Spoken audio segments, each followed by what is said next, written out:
In today's video, we will be exploring the 40 Rules of Love, not just a book, but a path to the soul and spiritual transformation through the teachings of Sufism. We will dive into the intertwined stories of 13th century poet Rumi and a modern woman named Ella, uncovering powerful lessons on how embracing love can change our lives forever. Welcome to your channel, Kanha or Kahania, where every tale finds a voice. Meet Ella, a 40-year-old housewife in Massachusetts. Her life looks complete: a stable marriage, 3 kids, a comfortable home. But inside, her spirit is quiet, tired, forgotten.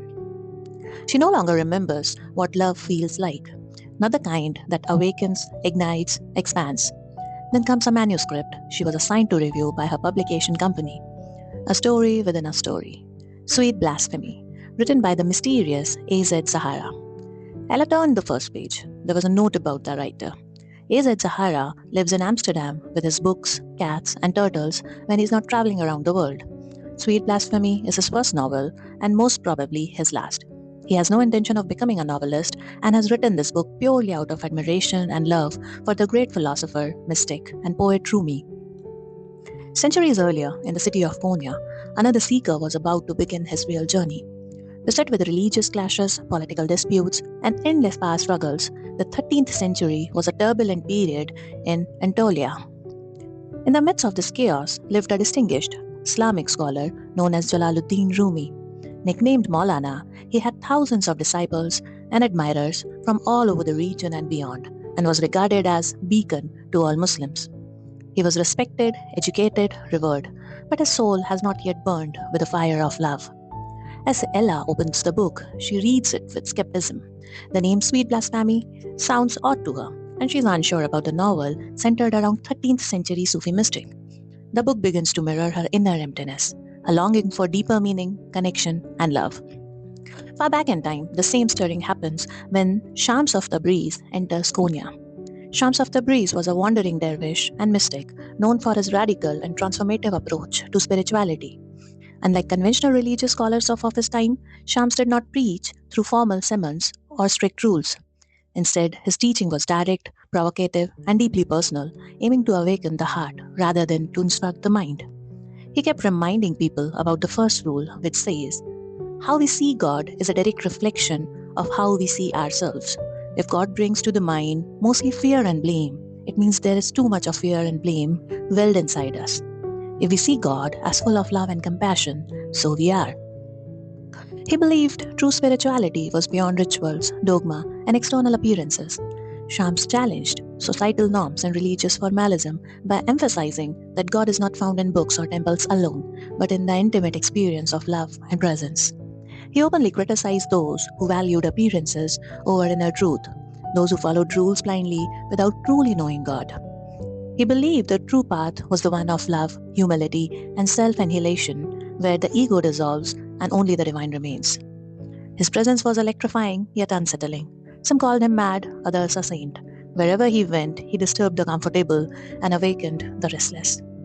Despite his solitude, Shams longed for a kinder soul, someone who would not only understand his radical love for God but also challenge him in return. He sought a companion who could match his intensity, someone who would help him unravel the mysteries of divine love together. He believed the 40 Rules deeply, as one of those stated that intellect and love are made of different materials. Intellect ties people in knot and risks nothing, but love dissolves all tangles and risks everything. Intellect is always cautious and advises, beware too much ecstasy, whereas love says, oh, never mind, take the plunge. One day, he heard whispers of a man, a respected Islamic scholar and preacher known for his wisdom. Some said this man's word had the power to move mountains. Others said he was just another scholar trapped in books. But Shams sensed something different. A hidden spark inside this man, a longing he recognized. This feeling pulled Shams towards Konya, setting the stage for one of the most transformative spiritual encounters in history. As Ella reads, she feels something stirring in her. She begins emailing the author, Aziz Sahara, asking questions not just about the book but about herself. What begins as curiosity slowly becomes conversation and then a lifeline. Back in the story, Shams entered Konya, not looking for followers but looking for a mirror. The meeting of Rumi and Shams of Tabriz is one of the most legendary encounters in spiritual history. One afternoon, when Shams found Rumi at one of the crossroads, he stopped and smiled softly. He asked, "Tell me, which one is greater, the Prophet Muhammad or the Sufi mystic Bayezid Bastami?" Rumi was surprised. "How can you compare them? The Prophet is the last messenger of God, the most respected. Bastami was just a mystic." Shams smiled again and said, "Many people get confused here. True greatness isn't about the names or titles. It is about the love burning in your heart and the deep connection your soul feels with God. The Prophet showed the way, but the mystics lived that path every moment." This question made Rumi think deeply.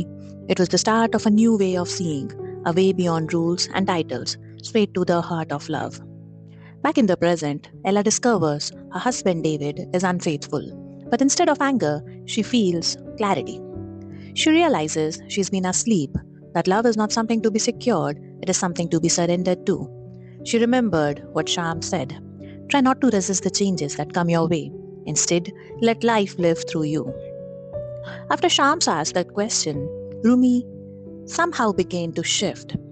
He realized that true spirituality wasn't just about following rules or honoring titles. It was about opening the heart to love and experiencing God directly.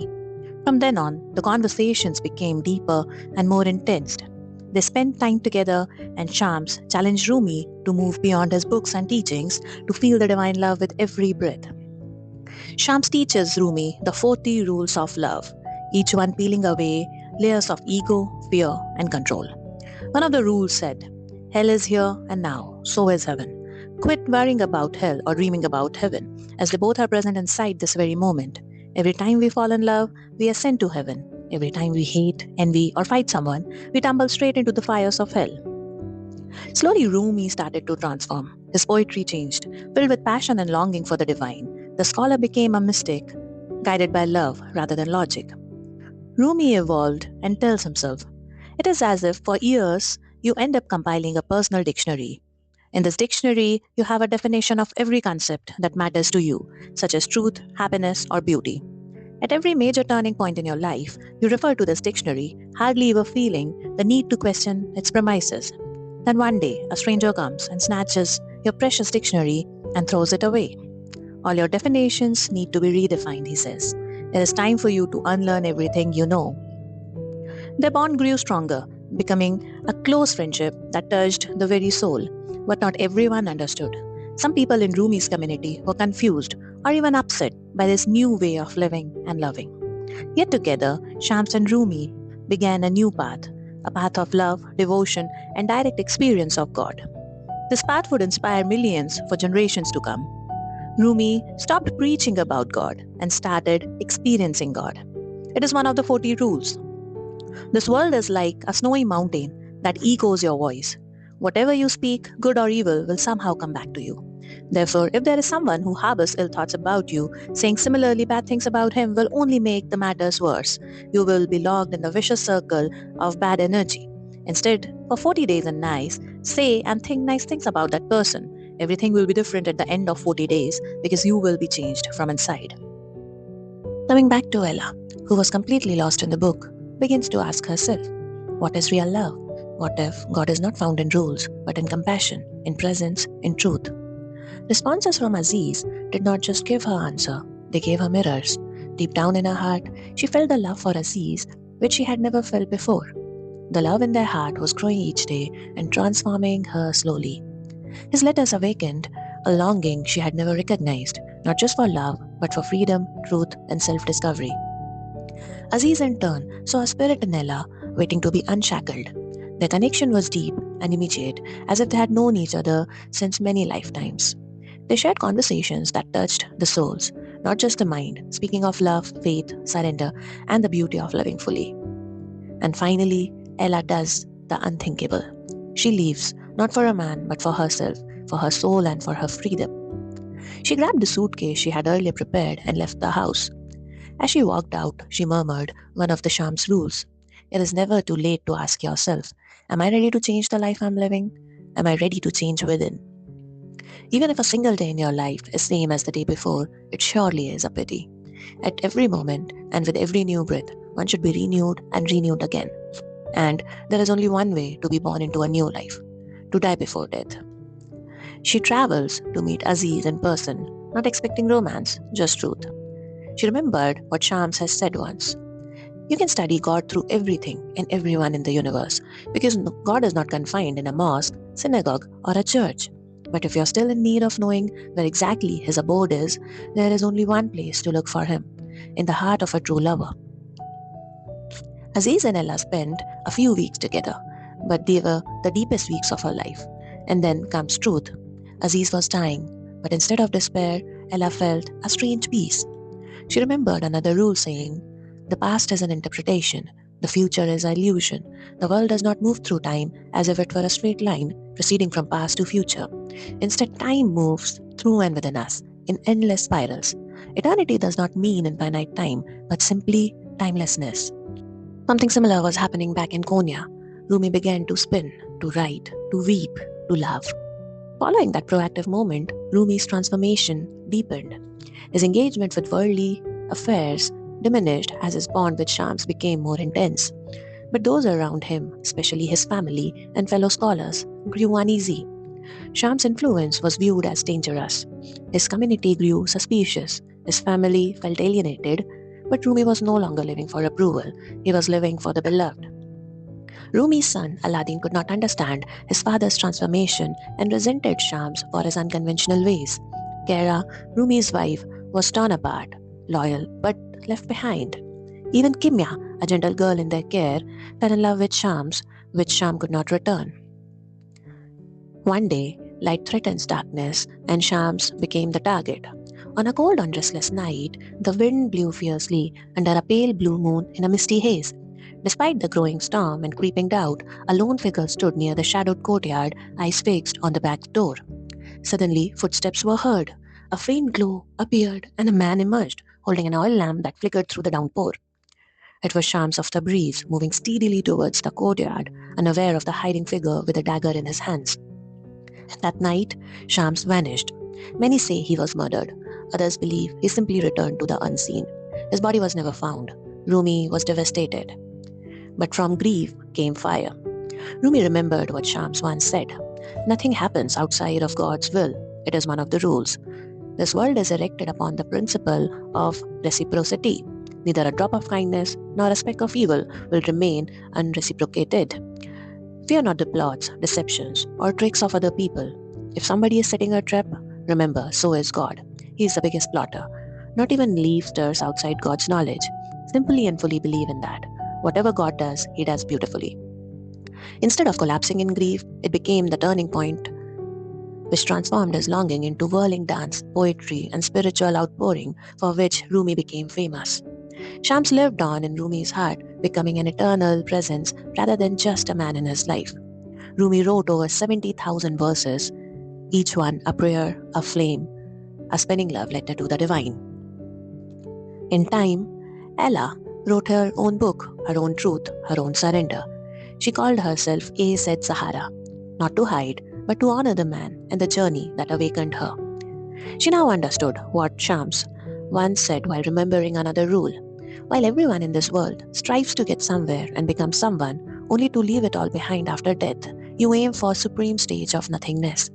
Live this life as light and empty as the number 0. We are not different from a pot. It is not the decorations outside, but the emptiness inside that holds us straight. And just like that, it is not that we aspire to achieve, but the consciousness of nothingness that would keep us going. She now understands. Love is not something to owe, it is something to become. She is not who she was. Ella approached the window and looked at the sky, which was an amazing indigo in all the directions. It swirled an invisible speed of its own, dissolving into nothingness and encountering infinite possibilities, just like the whirling dervish. And that was the rule number 40, she said slowly. A life without love is of no account. Don't ask yourself what kind of love you should seek, spiritual or material, divine or mundane, Eastern or Western. Divisions only lead to more divisions. Love has no labels, no definitions. It is what it is, pure and simple. Love is the water of life, and lover is the soul of fire. 2 stories, 2 centuries, 1 truth. The wound is the place where the light enters you. Whether in Konya or Massachusetts, in the 13th century or today, love remains the same. In Konya, the scholar Rumi met a wandering mystic named Shams. Centuries earlier, in Vrindavan, the village girl named Radha heard the haunting call of Krishna's flute.